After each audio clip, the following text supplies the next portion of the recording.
Hello again, everybody. We're back at it today. I've got to keep stuff going. I've got the comedian here this evening. He can lend me a hand. I got the noisy new furnace up there in the corner, blowing away. Anyway, so here's my situation. This old Dodge pickup, 450,000 miles, something or other on her. And this side's not as bad, but over the course of its life that I've owned it, it's been nothing but a trailer pulling pickup.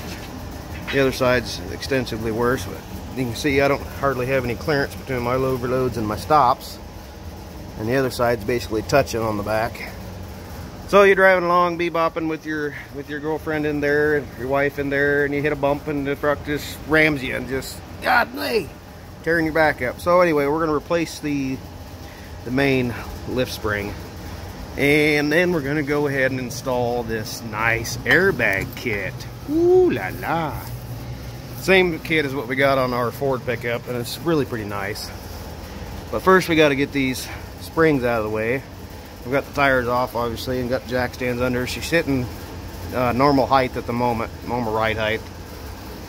The problem we ran into immediately is on the other side, front leaf bolt. There's a fuel tank right in the way, right inside the frame. So we got to get the fuel tank dropped down. You can kind of see her over there. We got to get the fuel tank dropped down out of the way. Get the bolt out. And on the Ford, these would not come out of the big rubber bushing in there. So I ended up just slicing. I cut the leaf off first and rotated the eyelet end and sliced it in half twice, and it came off fine. Then the bolt came out and we reused the bolt. Anyway, that's what we're doing.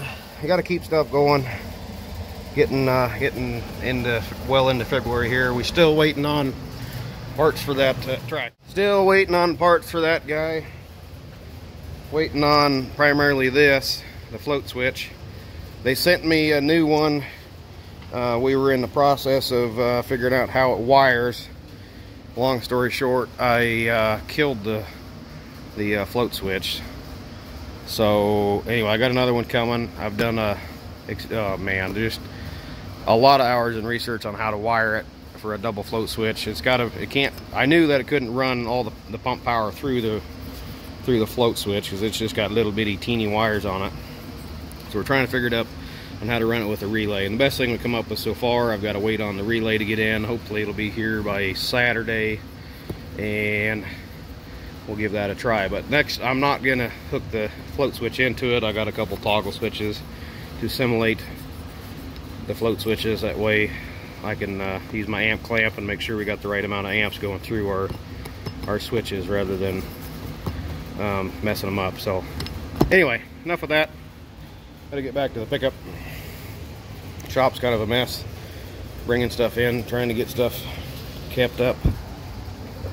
Anyway, yeah, there you can see that one. Normal ride height. She's sitting on the jack stands, and it's riding right on that overload spring. So just as soon as you hit a bump, it's going to jar your back, and it's not fun riding empty. When it's loaded, it doesn't seem to have much problem. But anyway, all right, you ready, comedian? Throw the whole thing away. Yeah. All right, so we got the tank dropped down out of the way. It's sitting on a tranny jack. And there's our hole.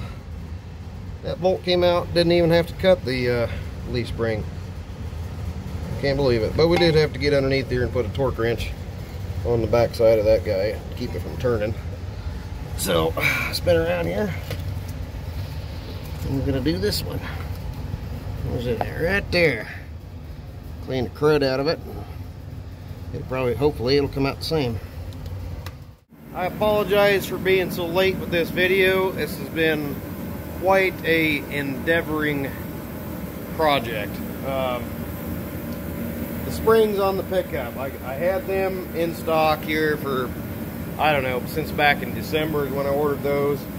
I started tearing the truck apart and realized that, hey, these shackles back here are so freaking rusted in tight. There's no way I'm going to get that bolt out of there. So I called them up and said, hey, just go ahead and send me those shackles. Send me the U-bolts too. I thought, well, if I have one break or two break, then I'll have some good ones. Or if they're all bad, then I've got some good ones. The front bolt came out perfect, but like I said, the back bolt, they didn't want to come out.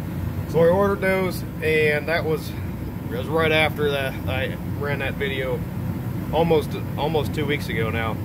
So anyway, I ordered those. They said, yeah, we'll get them shipped right out. We've got them all in stock, no big deal. So they shipped them. It was the following Tuesday. Box showed up in the mail. I thought, well, that doesn't look hardly big enough for 16-inch U-bolts. Yeah, it had my address on it, but it was supposed to go to some guy in Ohio. And he got my parts. I called him up, they're like, oh yeah, you got, you know, ah shit. So we sent them back the original parts they were supposed to have, and he sent me my parts. Unfortunately, it took another week for him to get here. So I finally got those in just yesterday. Yesterday evening, last night, we were working diligently getting that back together. So we got that far. Got the springs and everything buttoned up, and now I'm working on getting the airbag mount installed here. See, I got some holes I had to drill over here, and this Dodge frame has kind of a divot in the frame here, so that we have to use these spacers. These are all okay, they're nice and tight. So this is going nicely. Just got to finish getting her buttoned up and get the air lines ran back here. The anteater up front, I'm still waiting on the float switch. The first one we got, in trying to figure out how to get it wired up with the relay and whatnot. I can't use the float switch without a relay, because it runs the current through the float switch and it just burns it up.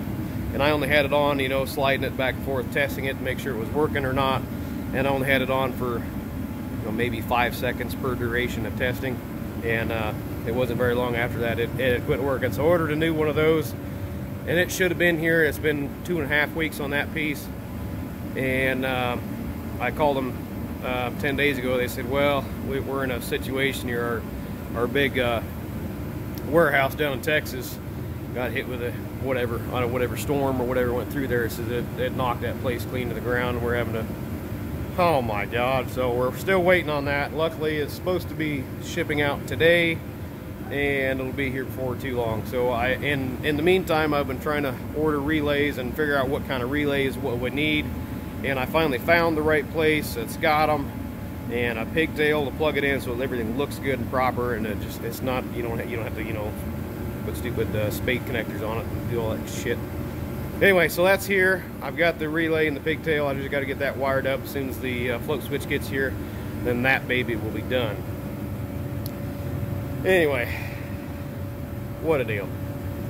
And then in the mess of getting all this stuff, kind of trying to keep all this stuff straight, still trying to deal with, you know, the other stuff we were having happen last month. That's just kind of devastating. So bear with me, guys. Videos will be coming. It's just taking a little longer than I usually do. So hang in there. Catch you later.